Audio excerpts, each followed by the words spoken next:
Hi friends, তোমরা কেমন আছো? হায়দ্রাবাদের জন্য রওনা হচ্ছি। এই যে এটা আমাদের গ্রাম।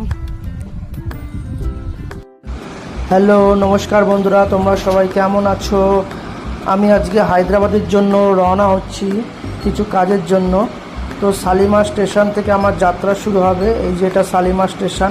এখান থেকে আমি সুপারফাস্ট ট্রেনটা ধরবো, যেটা ধরে আমি ফার্স্টেই পৌঁছালাম বিশাখাপত্তমে।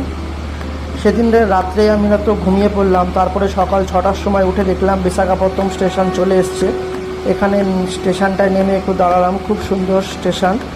তারপরেই আবার ট্রেনে উঠে পড়লাম। আমাদের ট্রেন তো খুব প্রচণ্ড গতিতে এগিয়ে চলছে।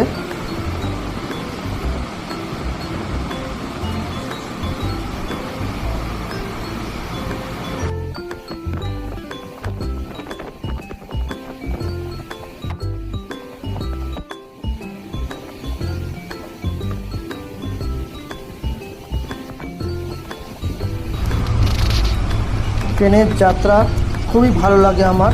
আমি সাধারণত ট্রেনেতেই যাত্রা পছন্দ করি। চারিদিকে সুন্দর পরিবেশ, পাহাড় দেখতে দেখতে এগিয়ে চলেছে আমাদের ট্রেনটা। একটা ছোট বাচ্চা আমার দিকে তাকিয়ে আছে অনেকক্ষণ ধরে। খুব কিউট বাচ্চাটা দাঁড়িয়ে আছে, আর ও দেখছে কী করছে, বুঝতে পারছে না ঠিকঠাক। এরমভাবেই সারাদিনটা কেটে গেল। সন্ধ্যে 6টার সময় আমরা হায়দ্রাবাদে নামবো। তো এখন বাজে দুপুর 3টে, সাড়ে 3টে। ট্রেন তো কারেক্ট টাইমেই দেখাচ্ছে। সন্ধ্যে 6টার সময় আমরা হায়দ্রাবাদে পৌঁছে যাব। চলো, দেখা হচ্ছে হায়দ্রাবাদ পৌঁছে। আজকের ব্লগটা এই পর্যন্তই। Tata, bye bye.